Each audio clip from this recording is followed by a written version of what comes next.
Welcome to the Ford Steelers Extra Point.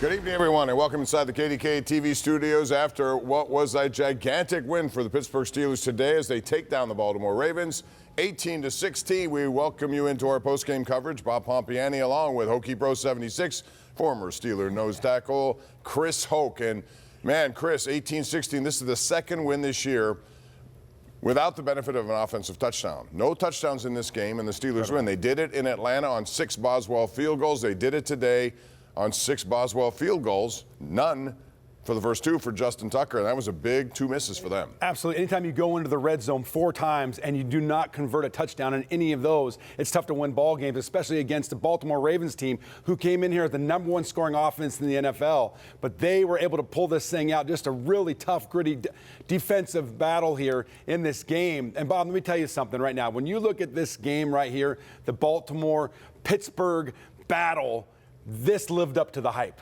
And I really thought it was a battle of that scoring offense versus the Steeler defense, which was as stingy as can be. And the big difference was their defense. It came up big once again on Lamar Jackson, who made some plays, but at the end, not enough. And their offense struggled at times in this game. And the Steeler defense had a lot to do with that. So you come away with a win without scoring a touchdown. Not many people thought that would have been happening. The big thing about this win, though, Chris, they're now 8-2.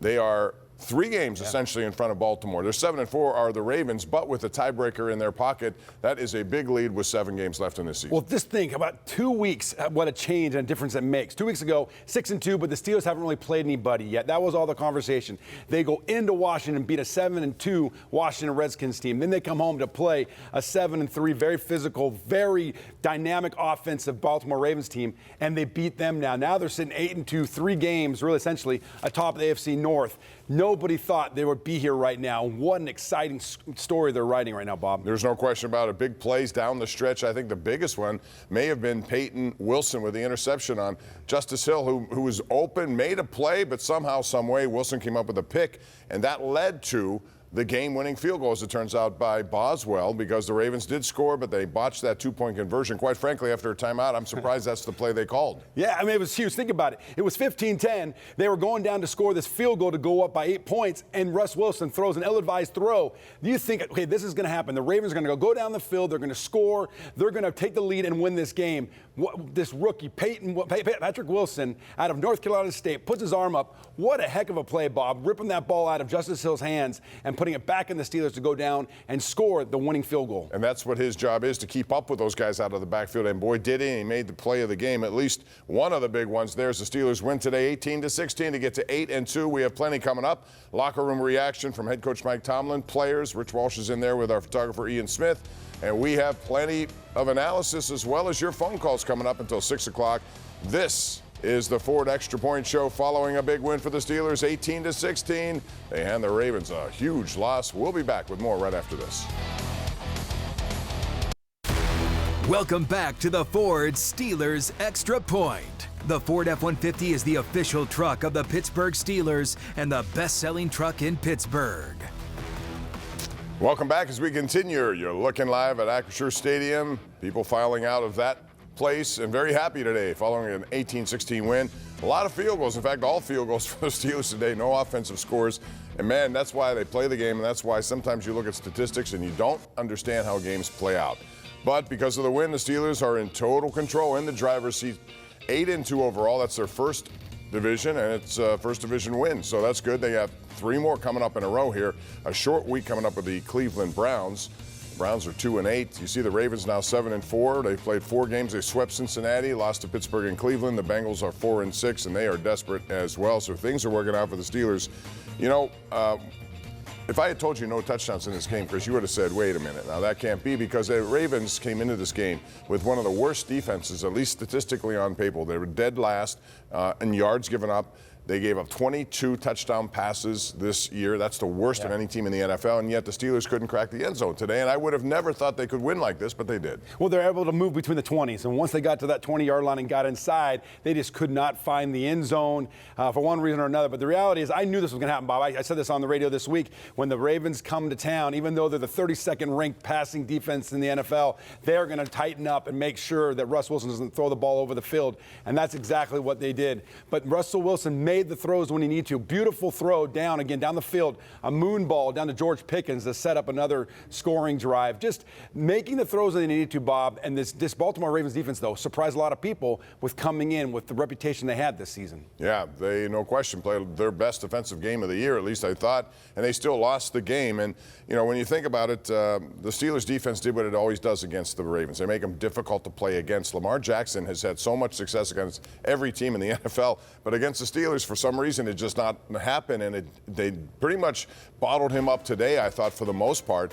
When he did run, a couple of design plays, but nothing that led to, you know, disastrous plays down the field. And I think they did a good job on Derrick Henry as well, who came into this game as the #1 leading rusher in the NFL. And I think they had him to 65 yards, 31 of which came on one run. They really did. Listen, Lamar Jackson only ran the ball 4 times for 46 yards, but the reality is this. A lot of big plays that the Ravens had in this game were called back by a legal man downfield. 65 McCarry was down 3 or 4 times. He'd be on the line of script where he could have been for a play. And so things were called back quite a bit. Big plays that really hurt the Ravens. I believe they had 12 penalties in this game, lead the NFL in terms of penalties per game. And when you have that kind of penalty for 80-plus yards, you're going to have a difficult time winning games on the road against quality teams. And that's the Steelers now winning 8 of the last 9 against John Harbaugh and company. So that's the big difference right there. And they've done it in a variety of ways, but mostly it's their defense, which has a knack for shutting down a guy like Lamar Jackson. As far as, you know, another thing we saw today we didn't expect to see, and that's Derrick Henry fumbling a football. He had not fumbled a football in 538 consecutive carries. And here it is, right off the bat, Nick Herbig, who's back in the game for the first time in 4 weeks. Highsmith's out with injury. They put him in. He makes a play immediately. Great play. Hustle play right by Herbig, running him down from behind. I don't think Henry expected him to come around him, and I don't know if it was more of a punch, just bringing his arms. I always think about Bill Cowher saying, bring your arms, when you're talking about tackling, but just a hustle play by Herbig. That is a tough play. So when you start a game off with a kickoff return for a touchdown or a big turnover like that and you go down, the Steelers really could have put a big punch in their face if they would have gone and scored a touchdown, again, held to a field goal in that situation. It would have been big if it was a touchdown. What about Russell Wilson, his day? When you think about what he did today, I mean, there were some really good throws, but there in the middle of the field, second half came to life. This is something we've been talking about for a long time. Middle of the field, utilize it, and Darnell Washington was open a couple of times in the middle of the field. Now, at the end, I'm not sure what Russell Wilson was thinking about where he should have thrown the ball away. He did it several times today, but in the end zone, he didn't, and it looked like Washington may have thought there was someone behind him or whatever the case may be. I think he threw it up thinking it was going to be a jump ball. He put too much on it, but Russell Wilson really was first half, second half. First half, gave up 4 sacks. I think a lot of those were because of him. Kind of, again, like the last game against the Redskins, he was looking for that deep ball too much, trying to push the ball down the field. Made some adjustments at halftime, did more of dumping the ball, checking it down quickly, and he was able then to start moving the chains, and they were better on third down. I love this relationship he's establishing with Darnell Washington. This time it wasn't a naked boot hitting him out in the flat. This time he's throwing it down the seam, and no safety, Bob. No safety wants to hit Darnell Washington running full steam down the field and take it on like that, and he's going to knock you out. Well, he's a big guy. There's no question about that. And it takes normally more than one person to do it to get in his way. But that's a big area of the field that the Steelers really should exploit even more, whether that's slant patterns across the middle of the field, crossing routes, whatever the case may be. I think it's more effective because they're known as somebody who goes to the outside. Absolutely. We now are going to take you live to Acrisure Stadium. Mike Tomlin is about to address the media. You want me to wait for you to shut that?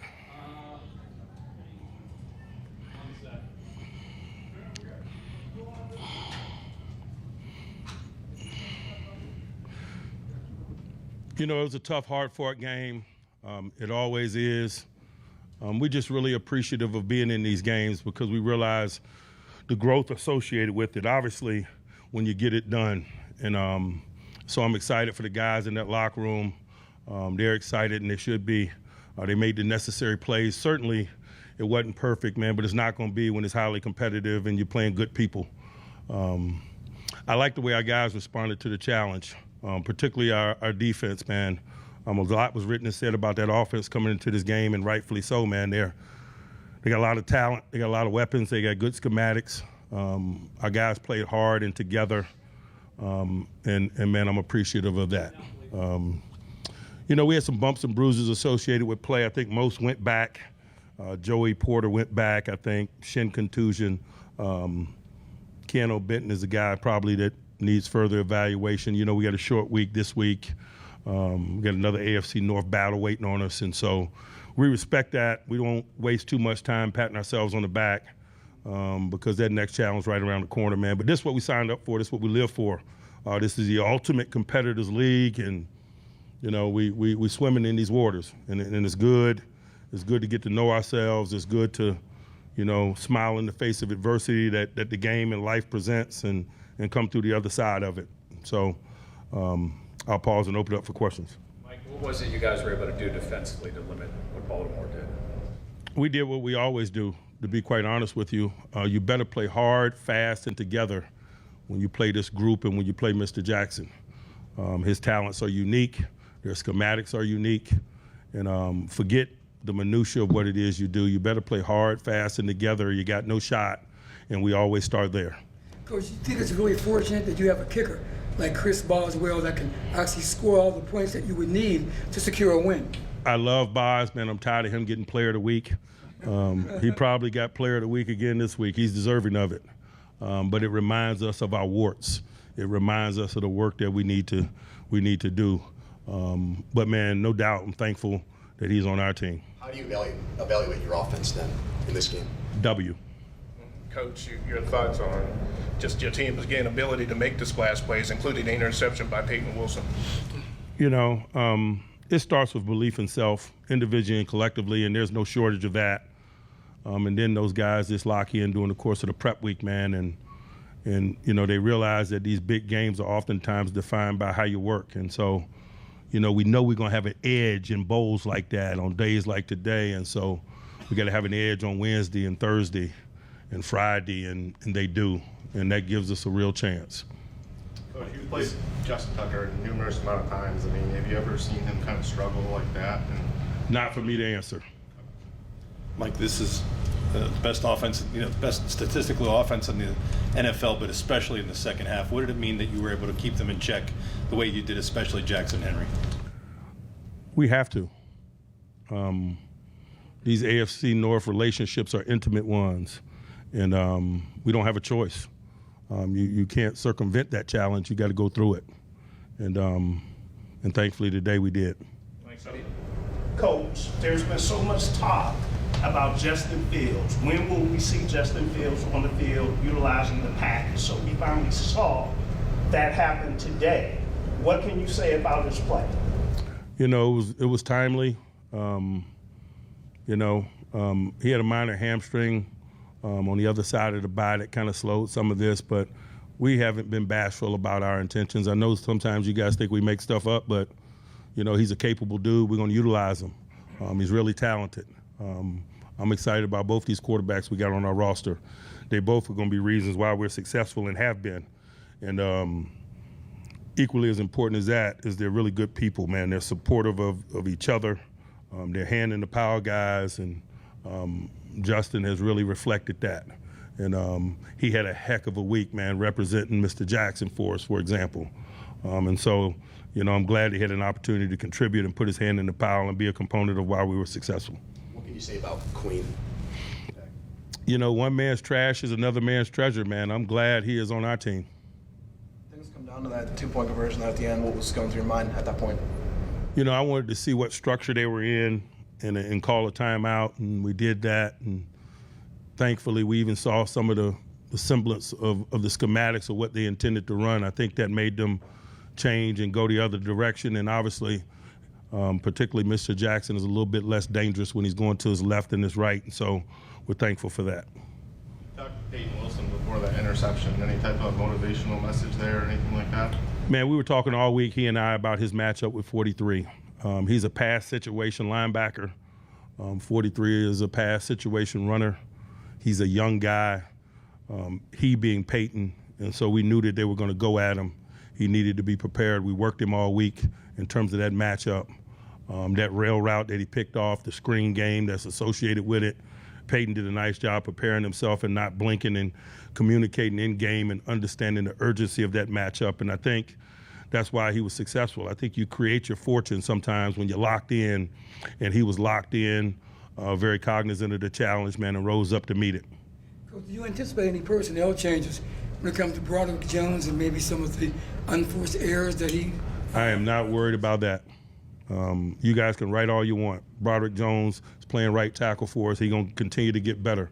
He's a top quality player in terms of his talent. He's a young guy. He's experiencing some on-the-job training. He and I will not blink. Keep writing. Mike, if somebody had said to you before the game you beat the Ravens without scoring a touchdown, what would your reaction have been? Steelers, Ravens. Anyone else? All right. Thank you, guys. Right, sir. Mike Tomlin all smiles as he leaves the podium, and he should be. There were some big plays, again, defensively. Right before halftime is another one where Isaiah Likely carries the ball like a loaf of bread. The Steelers talk about ball protection all the time, and that was critical because basically, they could have gone to halftime with a lead. Instead, they made the play. Patrick Queen, who you just heard Mike Tomlin talk about, quote, one man's trash is another man's treasure, signs here for 3 years, $43 million, whatever it was. He made a big play, forced fumble, and recovered that fumble. It was big for him, too, because of how he left Baltimore, and he wasn't happy with how that happened. But you think about it, in this game right now, with 3 turnovers, takeaways created by the Steelers, right, defensively, and you're talking about Isaiah Likely and that fumble there at the end, the Steelers, to have the Ravens still be in this game and only win 18-16, leaves me scratching my head because those takeaways, when you win the turnover battle, and when you get the ball in the plus territory, meaning you get it in the opponent's territory twice, that you should think of a bigger score, a bigger winning margin than the Steelers had today. So I think the Steelers were lucky to get away with this win because of all that had taken place in this game, and they didn't take advantage of it. They took advantage of what they were given. 18-16, your final score. The Steelers get to 8-2. When we come back, we have more post-game reaction from the locker room, and then a little later in this program, we're going to take your phone calls, hear what you have to say about the state of the Steelers through 10 games, tops in the AFC North. With 8 wins, 2 losses, essentially 3-game lead over the second-place Ravens. We continue right after this on the Ford Extra Point. Welcome back to the Ford Steelers Extra Point. All right, welcome back. Patrick Queen is at the podium. We take you there live right now. Some games they don't happen, and then today it just everybody's telling me you're gonna get one. I don't know what it's gonna be. It's gonna get one, and then it's my dad's birthday too, so he was like, "You got to give me one." And then it's just crazy how things work out, though. Just knowing I had to come out here just to support my team, play as hard as I can for them, and just do my job. I mean, you played with Lamar for so long, and you were part of the process of basically shutting that offense down. Number one scoring offense, and they did basically nothing. Yeah, it's big. Just being on that side, and then coming to this side is big. Knowing what Lamar can do, knowing what the offense can do, especially with all the weapons and how much older everybody is now. It's not that same young Ravens team anymore. So, it's definitely a huge game, especially this division, how the games go and how they turn out, and then knowing that we got another one Thursday. So this is definitely a huge game. And I think our defense just went out there and just trusted everybody to do their job. Nobody tried to do anything extra. Nobody tried to be Superman. And we all just trusted each other and went out there and balled. Can you walk us through that forced fumble? And I mean, you were close to the Ravens sidelines after you got it. Was there anything mentioned? No, I didn't say anything to their side. I took off the whole complete opposite way. I think my mom was in the stands on that side, and she was like, "Bring me the ball if you get a turnover." And I blacked out. Like, I just grabbed the ball and took off, and I blacked out. So she probably gonna be pissed at me when I get home. I'm not gonna get no home cooked meal for a minute, but I just nothing was said. It was just supposed to be. It's how it's supposed to be. I don't have no anger, no animosity towards them. It's just football. Be the captain, or did Mike tell you to be the captain? No, he told me, not asked, told me. So I just went out there and just did what he told me to do. Did it mean something to you that he thought of you that way, or? Yeah, I think it does. Just knowing what he said, I saw what he said. Just knowing that. At the end of the day, the captain that was chose for a reason. But I definitely do respect and appreciate what he did for me. Did you get a penny game ball? Look it up. Definitely did. Yeah, I did. Yeah, I'm thankful for that too. Put a lot of trust in Peyton. How about a rookie stepping up in that situation? That's what I was telling. I was like, he just don't know that's all pro play. Like, plays like that, that's not normal. Like, the focus to be able to know justice, run with him step for step, and make a play like that. That's all pro stuff. That's Pro Bowl plays. That's extremely huge, especially for a rookie to make a play like that is insane. How helpful was it for Justin to play the role of Lamar during the week? You said Justin? You talking about just Phil? Yeah, that's huge. He gave us a great look. I think Wednesday, he didn't run around as much. He just stuck to the plan. Then Thursday, he came out just scrambling. So it was an intense practice, and we was just practicing who pull up, who don't pull up, just who's supposed to be in zone. We kept practicing. We took time when the offense was going. We took time and we practiced it some more just with the coaches and the players. So he was definitely a huge help in this. The totality of this defense to contain the number one offense where they have all these different weapons and consistently do it throughout a game when you're not getting a whole lot of help offensively. Yeah, I think it was good team ball. I think the offense did a good job of time possession. I think defense came out there and we just did our job. We just played team defense. Everybody understood the assignments, and we just played a great team defense. Every single guy, like I said, just did their job. Nobody wanted to be Superman. Nobody wanted to try to do too much. We knew the threats. We knew Derek. I think he still had a lot of yards there, and it's some plays that we want back from that. I think 2 plays Lamar got out, so it's still plays there that we could get back and be better on. But overall, I think we had a pretty good day. When you guys called timeout before that 2-point conversion, could you walk us through your mindset against a versatile player like that? Yeah, we seen how they came out. I think it was tackle over. Justice was in the backfield. He was wide. I think Mark Andrews was to my side too, and they ran quick this way to try to get everybody flowing. And Lamar was running up to the line of scrimmage. I think he was about to do a jump pass, but I can't remember to who. Maybe the guy who reported eligible. And then we called a timeout. We just understood, like, everybody just do their job. We ain't got to do nothing spectacular. Just go out there and just get a play and make a stop. And Joy, who usually be the most quiet one, was sitting there like, we stopping them, they're not scoring. It's 2-point conversion. So that was huge. And hearing him actually gave everybody some confidence to go out there and get that stop. Joey, both sides of it. Lamar, it's amazing how he's 1-4 against the Steelers now. Did you see anything about not being part of it, being the other side of it, seeing how, for whatever reason, limiting him or? Yeah, being on the other side, just, I don't know. We had game plans, and the game plans just didn't work. And, it's hard. It's hard. And seeing him and his emotion after the games, I know he really wants these wins, especially in division. And, give him all the credit. He's a great player, MVP, but Pittsburgh just has a plan. Did you talk to Coach Harbaugh after the game? You said you didn't talk to him? Did not. No, sir. All right, thank you guys. Thank y'all. All right, Patrick Queen, very happy about that. Subdued in the locker room compared to what we saw him on the field, and why not? This was a situation that the Ravens passed on him. They didn't pick up an option, and Steelers end up having a guy who they really liked, a young guy, 24 years of age at the time of that signing. Man, that's pretty impressive. Let's take a look at his day. 10 tackles, 3 solo. Of course, he had a tackle for loss, a forced fumble, a recovered fumble, and a revenge win. And that's what he was looking for today. So he's been getting better. Chris, what have you seen from, like, the first 4 games he had not many statistical things in his favor. Since then, he has been a dominant inside linebacker. More decisive, right? Just playing downhill, understanding where he fits in the defense, and then attacking the line of scrimmage. You're seeing him getting backfield more and more tackles for a loss, causing fumbles. Last week, he had a huge hit to set the tone in the game. That's what I'm seeing from Patrick Queen. The other thing you see is a run defense for the Steelers, who did a very good job. Now, the stats, this falls under the category of stats can be misleading, because if you look overall at what they did today, they averaged the Baltimore Ravens 6.5 yards per carry. Now, that's a ridiculous average. However, they had a 31-yard run. One of them was Derrick Henry, and Lamar Jackson scrambling around counts. So really, when you watch the game, you never, at least I didn't think, their run game was that effective against the Steelers. Well, think about this, though. There was only 19 carries by Derrick Henry, right? They didn't run the ball a lot. The Steelers won the time of possession by 13 minutes. Think about that. 13 minutes they won the time of possession.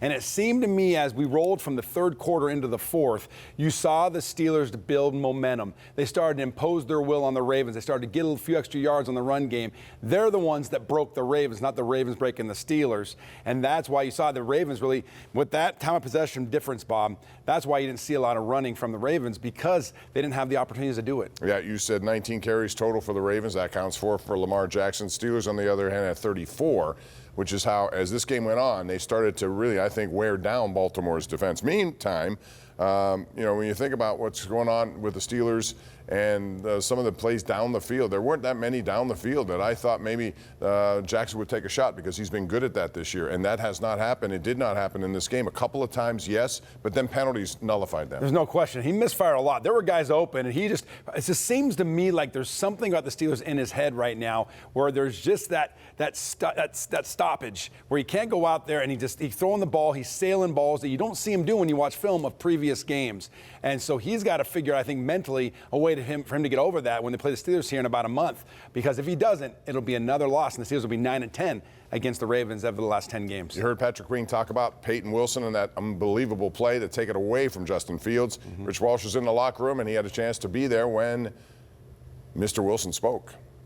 We've seen it 100 times, so just thank AC, thank Coach Mike T, thank TA for just putting me out there and believing in me to make the play. You reacted like a cat when you saw him come on, so obviously working on that paid off. Yeah, I mean, had a challenge from Mike T this week. If 43 gets the ball that he doesn't need to go anywhere. So I mean, that was a challenge to me, and just wanted to step up and accept it. So safe to call that a wheel route?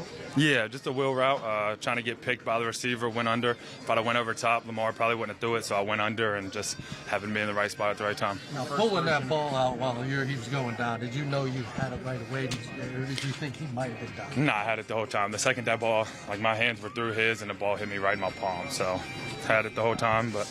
Your first chapter at Pittsburgh Ravens, what did you think? Yeah, it's awesome.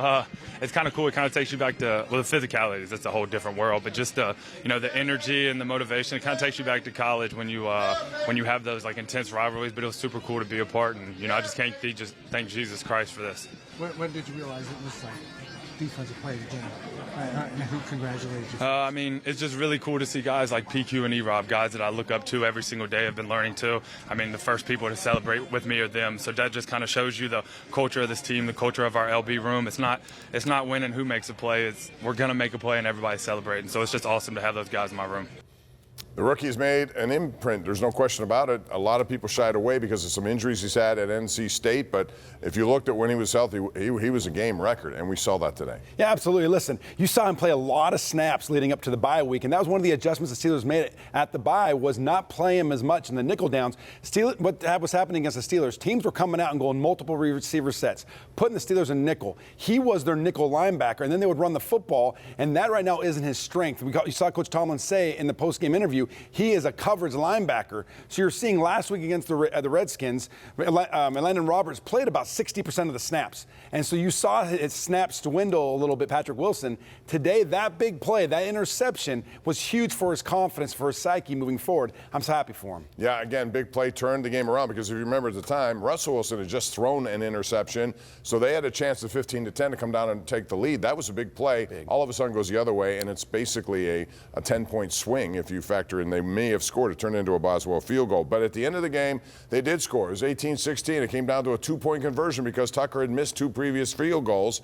And the play of the game was made by Joey Porter Jr., who was there to stop it and prevented an overtime situation possibly. He spoke afterwards. Rich Walsh was there.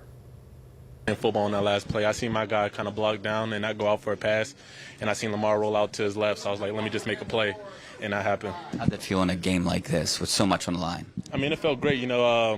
They had that touchdown, and we knew we had to stop them on that 2-point conversion. We do that every week in 7 shots, so it was nothing really irregular for us. We just knew we had to stand up and get that stop. They came out before they actually snapped the ball. You guys called timeout on the first look. Yeah. What were you seeing on the first look, and what were you anticipating when you came out of the timeout? What he usually do, that Tebow pop pass, run into the line of scrimmage and pop it to somebody that, sneaks out of there. We thought that was going to be the case, so we called that timeout. And he kind of was looking for it on that 2-point play, but I kind of just hurried up, seeing what he was trying to do, and just made the play. What does it say about this defense with the amount of guys that can study and stick to a game plan when an offense has that many weapons to account? Man, it's just really just bend don't break, and we all got to trust in each other that we're going to do our jobs, and that's really what that came down to. 2-point play. We knew we had to stand up and make a play for our team, and we did that. Why do you think you guys have had Jackson's number here? Say that again? Why do you think you guys have had Jackson's number? I think just because we play sound football, sound defense. We give our offense opportunity to score and put stuff in the end zone, and we just fly around and make plays and make it difficult for them. You grew up watching Steelers-Ravens, and you've been a big part of the wins here each of the last 2 years. Does it mean a little bit more to you after watching this rivalry growing up? Definitely. I've been watching this rivalry since I was a kid, so now that I get to make my plays in this league, it's a wholesome moment, and I just always try to make more plays out there. I made mine last year, and I'm just trying to keep stacking them. Joey Porter Jr. made the stop on Lamar Jackson on the 2-point conversion. This happened after Zay Flowers had scored on a 14-yard touchdown. 2 points would have tied it, put the pressure on the Steelers. Now, it was interesting. He said he expected the first time they went through that, and Mike Tomlin called a timeout, they expect that little pop pass that he's inclined to run. Very effective. And it looked like they were going to do it. And then they changed the play call. What were they trying to do? Because it didn't look like they had much of a play. I don't even know they knew what they were trying to do, Bob. We talked about it before we came on the air. And I mean, all those blockers, Lamar Jackson's blockers, went to his right, and he went left to the short side of the field. So I'd like to see an explanation of why they called that play. But Joey Porter Jr., let me tell you something. Last week he had a tough game, right? He gave up some plays, had a lot of penalties. He came back today, and he really rebounded. And I can't even think of a pass play that he gave up today. He played tight coverage, didn't have any penalties today. And the one thing about Joey Porter Jr.'s game that I really think he's improved on, we always knew he was a cover corner, was his ability to play in the run. He wasn't known as a big hitter. He's made some significant tackles this season through the halfway point that I'm really happy for him in the way he's playing in the run game. Coming up, you're going to hear from George Pickens, Russell Wilson, T.J. Watt. It's all still ahead right here as we continue our coverage of a big Steelers win today, 18-16, your final score to get to 8 wins, 2 losses. We are back with more coverage right after this. Welcome back to the Ford Steelers Extra Point. Welcome back. Bob Pompeani, Chris Hoke with you following a big Steelers win. And in case you weren't watching, which I would be surprised on this day if you weren't watching, a lot of people were tuning into this one. Scoring summary as the Steelers used the leg of Chris Boswell. You see a 32-yard field goal to give them the 3-0 lead. They made it 6-0 on a 52-yarder. This after Justin Tucker had missed 2 field goals. Henry then with a 1-yard score right before halftime, but then a turnover led to a 32-yard field goal, 9-7 Steelers halftime. Boswell from 57 was good. Then Tucker finally got on board with a 54-yarder. Boswell countered that with a 27-yarder to make it 15-10. That's where you thought the Ravens might take the lead after that big play we talked about with Pickens and Wilson. But because of the turnover, it resulted in a 50-yard field goal. And then Flowers' 16-yard score there to make it 18-16, a failed 2-point conversion. How about Chris Boswell? Is the first kicker in NFL history to have 6+ made field goals in a game 3 different times. He spoke after the game. Let's hear from him. Yeah, I mean, it's a good impact. I'm just here to do my job, and we needed 6 today. We didn't need any last week. So, I mean, as long as we get the dub, and who cares about the rest? Does it seem like a passing of the torch with Tucker? No, not even close. I mean, like I said, that dude's a legend. He's a Hall of Famer, and next thing you know, he'll go on another 100 field goal streak, and everyone will forget about this, and we'll move past it. This is probably an obvious question, but how much does a win like this mean, and how critical was it against this team? It's definitely critical, especially, for this team's mindset and mentality going into the rest of the year. We got to come out and play our best, and got another one in 4 days. We got to do that as well. How do you stay unflappable from 50-yarder after another? Just keep kicking. That's it. I don't know. You don't have a right trick to No, I mean, just take each kick as what it is. Don't look at the next one. Don't think about the last one, and just kind of be where your feet are. He makes it sound so simple, but it's not. He went through his troubles a few years ago. I'm sure he has the kind of perspective because, all the struggles that all these kickers go through. He was once that guy, and I remember that, and all of a sudden it's changed. Whatever it takes, I remember talking to him once. He said, hey, sometimes we just go through hypnosis, whatever you need to do to get the confidence back, and he hasn't. Right now, Justin Tucker does. He was not going to let anybody into his headspace, right? He has a mentality, the way he looks at these. He looks at them as independent kicks. He doesn't look at the one before, the one previous. Each kick lays by itself, and he's going to prepare like that, and he's not going to let anybody interfere with how he approaches this game, and that's how he gets into the record books, right? 3 games with 6 field goals, and he's been one of the most consistent performers for the Steelers over the first 10 games. It was funny how it works. You mentioned last week, no need for him. They scored all these touchdowns, no field goals. This week, it was all field goals, no touchdowns. All right, let's talk about a man who made another big 37-yard catch on one of the moonshots by Russell Wilson, laid it right in the breadbasket there. It's George Pickens. Let's hear from him right now.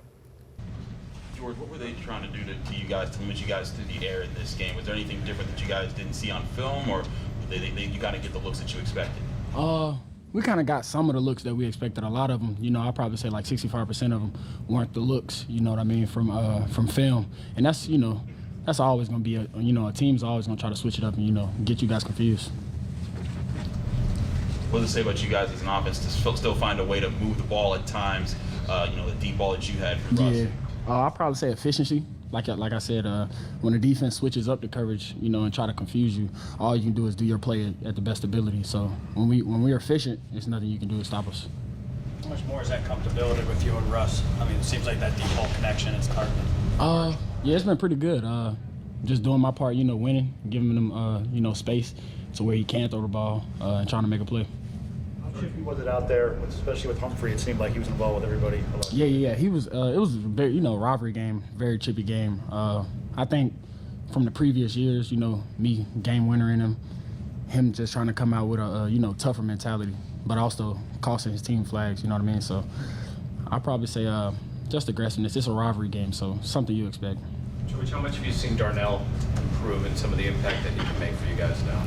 A lot. He's a big target. So, when Rush is under pressure, trying to make space in the pocket, sometimes he'll either see me, Pat, or you can't. It's kind of hard to miss Darnell. It is hard to miss him. Pickens Day, 8 receptions. He was targeted 12 times, 89 yards. That's a nice 11-1 average.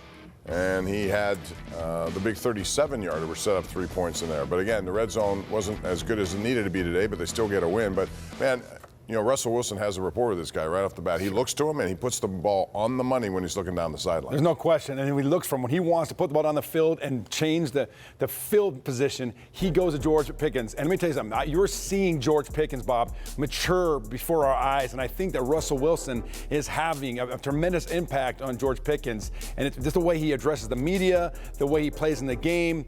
It's just fun to watch him turn into professional. No question. Now it's time for our final stats presented by McClellan's Contracting and Roofing.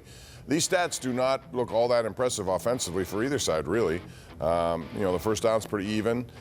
Passing yards, the Ravens with more, even though, again, I thought there were some big plays that Russell Wilson made to Washington over the middle. But what's your biggest takeaway from that?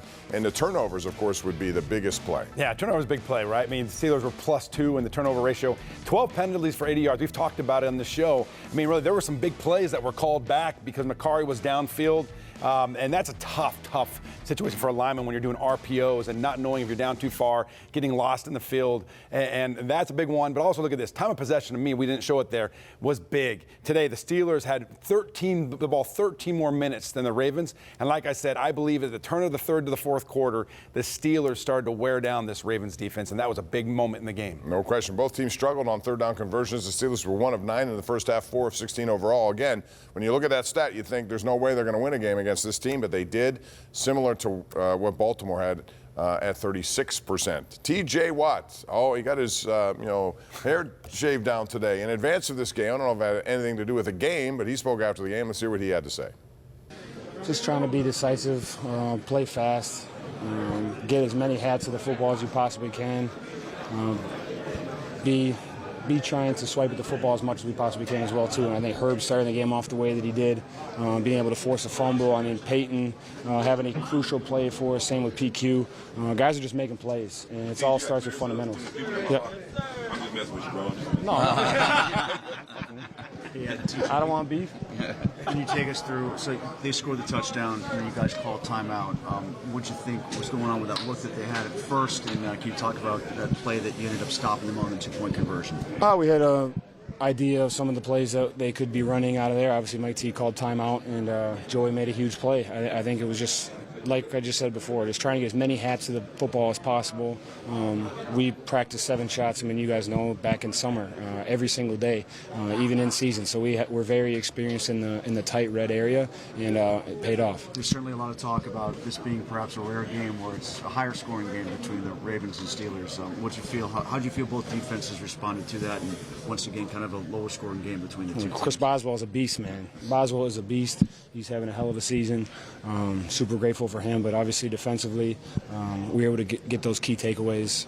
Guys are staying hopeful in moments where we might have our back against the wall and big plays are being made, but it's all through fundamentals. It's things that we practice each and every week. It's showing up on film. Could you tell this game meant a little bit more to Queen?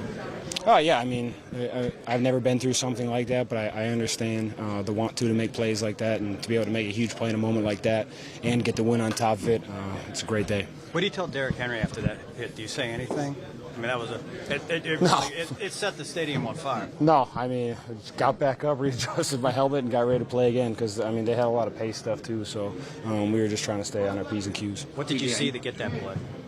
I'm not going to divulge. Okay. I know this is an obvious question, but what does a win like this mean? I mean, the first division game doesn't usually happen. It happens a lot earlier, but this is week 10 now. Yeah, big win, divisional game. You want to win all your divisional games, especially if you want to have, continue in January, especially have home field advantage and things of that nature. But each and every game is huge, and that's why we need to rest up, and we need another big performance on Thursday. I don't think he has to say anything when he's going to hit somebody like Derrick Henry. You feel it. They both do. Get up and do it again. And Watt, again, they're scheming away from him in many of these plays. 3 tackles, 1 sack. He had 2 tackles for losses. Made that beautiful hit on Henry. He's also had quarterback hits too. So even when they try to double dip him, keep him away, go in a different direction, he still finds ways. They are definitely scheme blocking him, and they're setting up. They're not going to let T.J. Watt impact the game, and he still does. If you're not going to block T.J. Watt on a play, he's going to make that play during that series. And today, even that sack, right? It was a hustle sack. He just kept coming to the ball, kept coming. He was able to push Lamar Jackson out of bounds. But T.J. Watt is a pure professional. And this guy, like you said, he hit Derrick Henry. He didn't have to get up and do anything. He adjusted his helmet, went back to the huddle like he does play after play after play. And the other thing I liked about that comment, we've talked about it also, we go up this training camp, you see the 7 shots every single day. They work on these things day in and day out. If you've been fortunate enough to get up there and watch them at St. Vincent College, you see it. And they take that stuff seriously. I think they have a pretty good understanding of how to stop those plays as well as score, too. There's no question. There's an old saying, they do it in the game because they do it in practice. And that's what you want to see, is what you do in practice, it shows up on game day and makes a difference. All right, Russell Wilson, we've yet to hear from him. When we come back, you will hear from the winning quarterback, who's now 4-0 for the Steelers as they get to 8 wins, 2 losses. Following an 18-16 win, we continue with our Ford Extra Point right here on KDKA+. Welcome back to the Ford Steelers Extra Point. All right, welcome back. As we continue, the lights are now on, and the Steelers had more lights in the scoreboard than did the Ravens today. 18-16, the final score. As we take a little trip around the NFL and some of the scores from earlier today, and we see the Browns got boat race down in New Orleans. So next up, it's Pittsburgh at Cleveland on Thursday night. That's always a difficult boat race, 35-13. The Vikings beat the Titans. They're going backwards, of course. The Dolphins needed a win, and they got one against the Raiders. And how about the Jets lost again? Anthony Richardson back at quarterback, and Aaron Rodgers may go into one of those dark spaces again and never come up for the next 3 days. They are really spiraling out of control. How about this? Zach Wilson had more wins last season than Aaron Rodgers has right now. He had 4 wins last year, got shipped out of there, and Aaron Rodgers only has 3. Man, this is a sinking ship. I don't know if it's boat raced, but it's a sinking ship. All right, Russell Wilson, we've yet to hear from him. You're about to hear from him right now. We knew it was going to be a battle back and forth in this game. I knew that it was going to be a tough of will in the end. That's just how these games are. It was huge for us to be able to respond. I think that we reacted, and responded really well on certain things, especially, as the game went on. We kind of started figuring out what they were trying to do, and I think we just stayed the course. Darnell's become a bigger part of the game Say plan. again? Darnell's become a big part of the game plan in recent weeks, not seeing big catches. How have you seen him improve just since you've been here?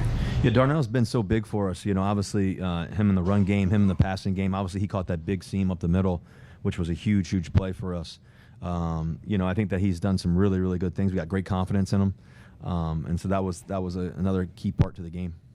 Playing in the NFC West and the AFC West, what was it like, your first experience of this rivalry? Man, just the passion, man, just winning. Winning's everything. Just to be able to get a huge win, that was really big. I think obviously to play in front of our fans, obviously it's my first time, and obviously it's such an honor to be a Pittsburgh Steeler. And what a gift it is, and to wear the black and gold, and to be in front of our fans for the first time. Obviously the amount of history, we knew that this was going to be a game of a long battle throughout. We knew it was going to come down to the wire, and we were able to pull it out. Our defense was unbelievable all night. Obviously guys like TJ Cam, Minka.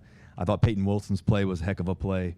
Deshaun Elliott's been playing so great for us. I thought it was a great team effort, and I think obviously for a guy like Queen to be able to step up and make some big plays against the team he used to play for, I knew that meant a lot to him too as well. Russ, when you come into a game like this, are you anticipating it's going to be a dogfight, and when it unfolds the way it does, do you play just a little bit more careful, a little bit more close to the vest, if you will? Yeah, I think the biggest thing for us, knowing that it was going to come down to the wire, is just staying calm in the midst of it, and staying calm in the midst of the storm of the game. I think that we did a really good job of that, as the fourth quarter went on and the game went on. We knew that it was going to be a battle. It was kind of, ugly at first how physical the game was, and penalties and this and that. And we just had to get rid of some of the penalties. We were putting ourselves in 3rd and 15 and 3rd and 20 too much. And as the game came down to it, we were obviously able to get some key first downs and key moments too as well. Did you know that Fields was going to be used in some of those late game situations in which you're? Yeah, we had a whole cool package for him. Obviously, Justin's, so talented. Man, he's such a great teammate, and just, whatever it takes for us to win and get another first down was key. I think obviously he did a really good job on that zone read and just reading it out. And, I think that the biggest thing is that, we have a really good package. He's such a great athlete and can do so many things for us. So, we were ready for that too. All right, here's your quarterback comparison. Almost kind of identical numbers, more completions for Russell Wilson, almost the same amount of yardage. And again, it was not a day for quarterbacks. Defenses on both sides. I thought the Ravens played very well. It was some of their best defensive football compared to what we've seen from their previous games. There's no question about it. And listen, again, the adjustments that were made at halftime really helped the Steelers convert on third down. With just checking down the ball more, throwing it down over medium range. In the first half, he was looking more for the deep ball. But it was me. The surprising thing to me, Bob, was Lamar Jackson. Again, in this game, guys were open. He sailed balls a lot and was very, was not sharp or on target with the football, which surprised me with how he's playing. Because this year he's been playing even better than his MVP year. His numbers were through the roof in terms of his effectiveness and efficiency with the football. One other note here before we take a look at the Ford road ahead, that would be Deontay Johnson. A lot of people wondering he did not have an impact, and it's interesting. He was traded to Baltimore from Carolina, where he was their leading receiver, and today again, 0 catches, 2 targets, no impact whatsoever. All right, now it's time to look at the Ford road ahead for the Steelers. And again, we're talking a lot of division games before we get into that Eagles game on the road, but it's at Browns, at Bengals, Browns again, so a chance for the Steelers really to put themselves in a terrific position after 13 weeks of the season if they do what they're supposed to do. And listen, you look at this right now, Browns, Bengals, Browns, you're looking at a really bad Browns team and a Bengals team who, could be, the arrow could be pointing up, but the reality is those are division games and you can never take any of those for granted. And look at 4 weeks out at Eagles, that's going to be a very difficult game. So hopefully the Steelers can take two of those 3, or at least three of those games and be in a tremendous position playing the Eagles. We've been around too much to know that game on Thursday night will not be easy. No, it never is. not. And it comes on a short week again, and a big physical game like this one today against the Ravens. Oftentimes, it's that's what the Steelers have to guard against. Not even physical, emotional, right? Yeah, you're worried about an emotional letdown come back on a quick week like this because it's such a high, and you get up so big in the preparation. It's hard to replicate that the following week, especially when you go on Thursday night up to Cleveland. All right, we have a lot more talking to do, and we invite you to join the conversation at 412-575-2600. We will continue with a special edition of the Ireland Contracting Nightly Sports Call. That's next. Thanks for joining us here on the Ford Extra Point. We'll be back to take your calls and opinions next on KDKA+.